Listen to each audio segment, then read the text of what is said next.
Peace, fam. And one raw soul nation. The universe is revolutionary. How y'all doing tonight, man? How y'all doing today, wherever you are on the planet Earth? um, talking about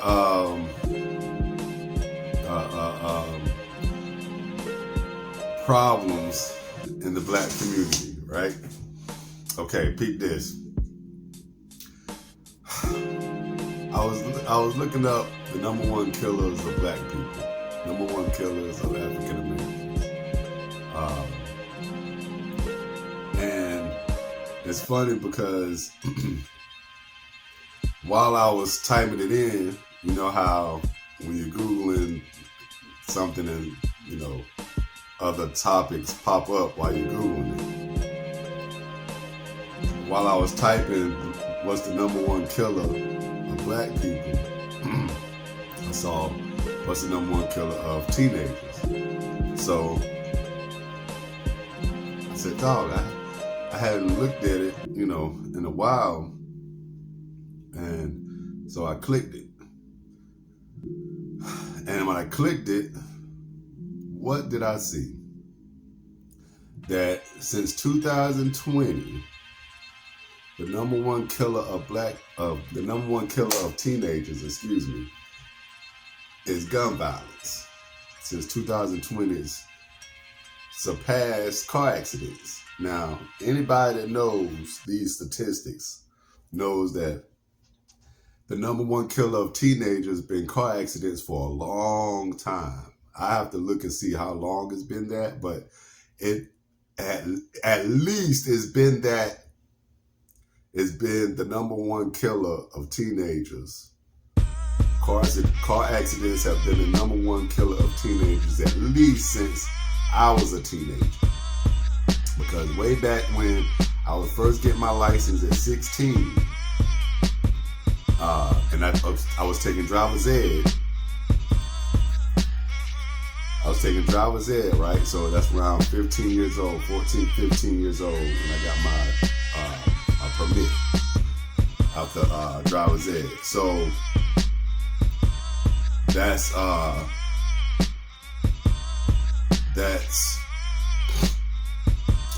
was around, I'm like 15, 16 going to 10th grade, right? That's 9th grade going to 10th grade. That summer is when I took driver's ed. We learned then that the number one killer of teenagers were car accidents. So that's at least 1991. 1990. It's at least 1990, right? 91, somewhere around there. 90, around 1990. So at least from 1990 to 2000, that's 10 years, 2010, 20, 30 years, at least 30 years it's been that. At least 30 years I know it's been car accidents has been the number one killer of teenagers. But now, in 2020, guess what? It's gun violence. And we've been talking about how this gun violence has been the self-destructive mechanism for African Americans, and particularly when we're talking about the correlation between the gun violence and the music inside of hip hop or rap, the gangster music, the gangster rap or the drill music, right? That C. Dolores Tucker and Betty Shabazz was attacking the industry for back in the 90s. So they saw that in the 90s. Check this out. After I was learning that car accidents were the number one killer of teenagers,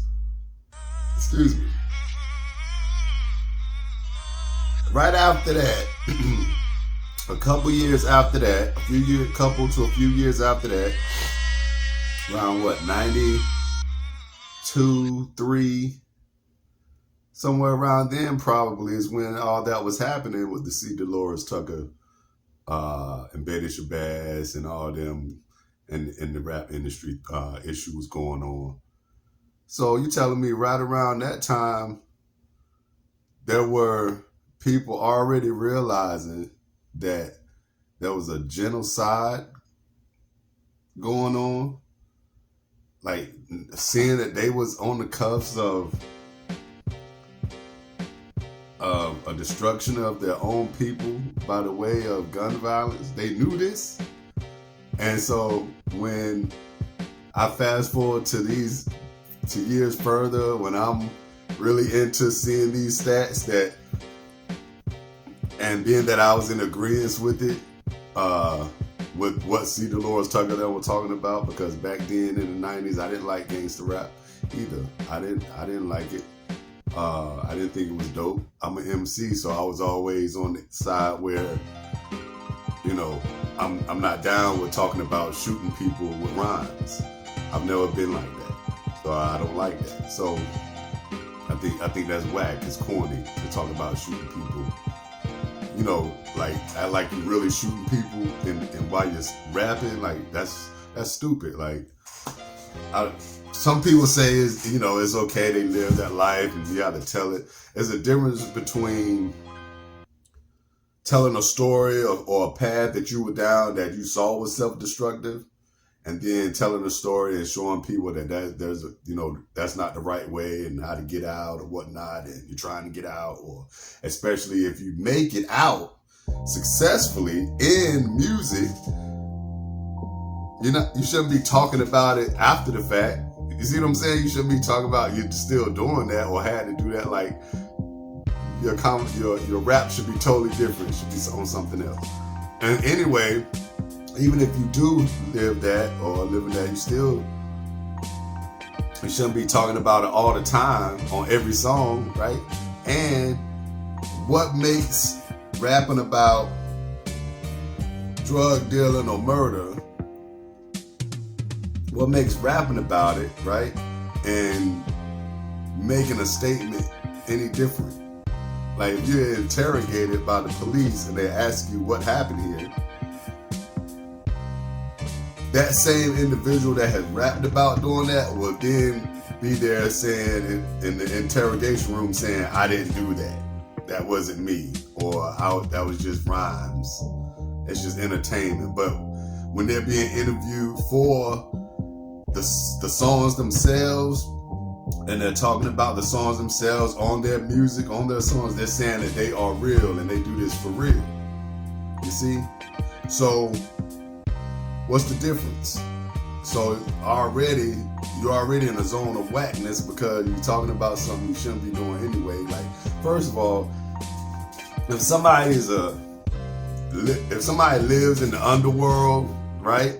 If somebody lives in the underworld, right? The underworld meaning like everybody has like underworld, like rather if you're Yakuza or the mob or whatever, gangster, people or whatnot, like people that are within organizations that do crime on the underworld where nobody's supposed to know, it's supposed to be going unseen, right? Everybody has that no matter what race you are. You see what I'm saying? So that's a culture there underlying, that's underneath, right? There's a culture that's underneath, that's an underlevel where things happen where nobody knows what's going on, right?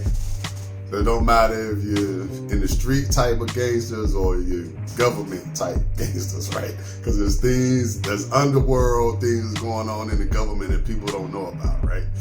Okay, so anyway, so what I'm saying is nobody's supposed to know about that except the people that's involved directly. So people on the outside or above that world, right? Nobody knows about that. As people go about their life, they don't know nothing about what's going on. They're not being nosy. They're mind their own business. Okay. So, why is it that people make music, specifically in rap, about doing things in the underworld that nobody's supposed to know? You're not going to be bragging about murdering people and selling drugs and doing a whole bunch of crazy stuff on a song if that's what you're really doing. and you're not gonna say like somebody's doing. How would it look for somebody that's living that for real and just write a book about their whole life, what they're doing right then and there, and put it out, and people buy it? Like, that makes no sense. They would be telling on themselves, especially if it's put in nonfiction. It's not fiction, right? It's nonfiction, meaning it's real. They're gonna put it out right now while they're doing it. Does that make any sense? That story will blow up. Like, this person murdered 20 people in 5 years, and they did this and they did that, and they sold this and they sold that real big stuff, and they caused a lot of corruption, and they put out a book and told on the whole organization. That would be such a huge story, because people were like, why would they do that? Right? They told themselves. So it's the equivalence. You know, nobody's supposed to do that, right? But gangster rappers do it. So-called gangster rappers, they do it. Now what's crazy is they do it and say they really doing it. They make these songs and say that they're really doing these crimes, and then turn around and say it wasn't them after the fact when the police come.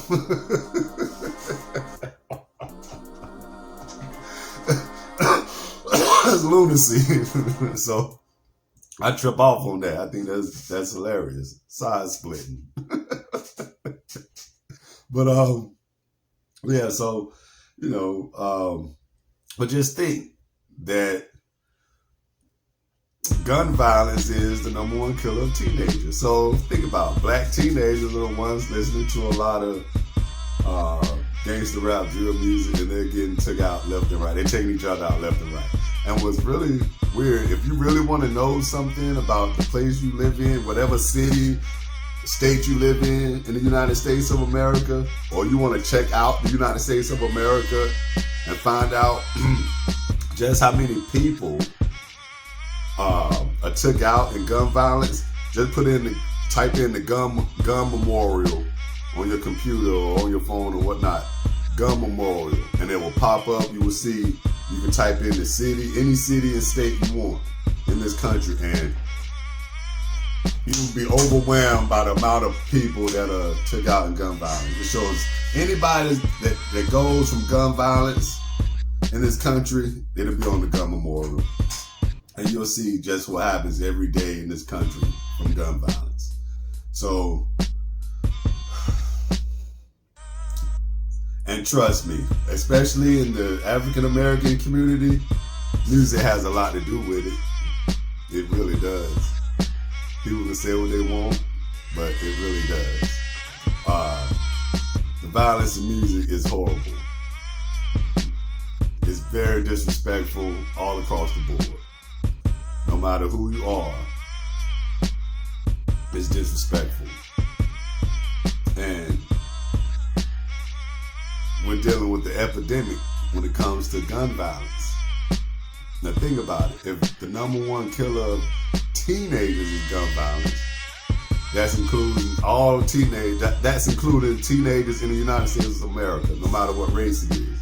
So if you I haven't even looked specifically on black teenagers, but I bet you it's very high.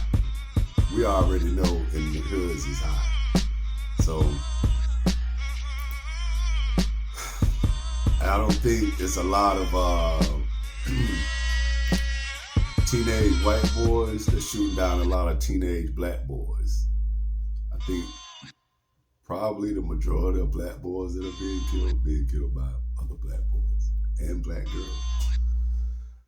I'll have to look at the demographics and the stats on the races, whether Asians, Caucasians, Nubians, Mexicans, to see the differences and the breakdowns. I haven't looked up that yet.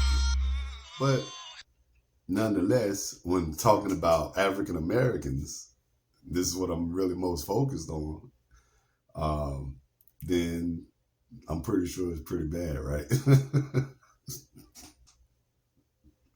So, how do you fix that? You gotta try to fix that. And let me say this real quick, because there seems to be a confusion here. There are people who teach, right? Through the years, there's different people who teach certain things. And one thing that I learned through the years of my life is there's always going to be somebody telling you there's so many problems and issues that African Americans have to fix and deal with before you can come up as a people. And I'm going to tell you, really, it's not. It's really just one. And you know what that one is? The lack of family value. Strengthen and build and strengthen the family value. That is the core of it all. Family values. If you strengthen, if you build and strengthen the core of family values, African American people would be better. Because you're really just missing that. Honoring mother and father. If you honor your mother and father, you won't do a bunch of foolish things. Now, when you're young, you may, because you're young. But for the most part, having honor for mother and father means that the mother and father will honor themselves as well, and they will teach their children to do so and honor their family. And that will in turn keep you on the right track in life. You know, so you won't disrespect your family, you won't dishonor your family. But if you don't care about dishonoring your family and, you know, disrespecting your family name and everything, and trying to uphold, you know, something high for that, a high respectable family name, then if you do that, if you have honor for that, you won't do a bunch of crazy stuff. But if you don't, then of course you're gonna do a bunch of crazy stuff. You're not gonna care, right? You don't care that you embarrass your mother and your father. You know? So that's number one, really. It's really all that has to be done. Everything else falls in line up under that. Of course, God is number one. You see, you have, just like people would go against the Christian narrative as far as God, Christ, husband, wife, and children. But what other way is better than that? The highest level is family, right? Family is the highest level, which is God. God represents the family, the core of family, the core element, right? Which is family value. God represents that, right? The core element is, think of the earth itself. You have elements in the earth that breathes life for us, right? That's God. Everything that, you know, it gives life, right? And that's what you get from family. You have a woman and a man. They get together, they make love, they produce a baby. When the baby is produced, that equals a family, right? That's how you create a family, through having a child. Everybody wants that. And everybody comes from that, right? You come from a man and a woman. They made love, got together, they produced you. You created a family when you got here, right? That's how it works. So when you get here and then you grow up, you're learning from that mother and father, and you grow, they instill in you core family values. They mold and shape and build you. And then you grow up and you say, okay, I'm going to do the same things my mother and father did for me, and I'm going to do it for my child. And I'm going to mold and build them.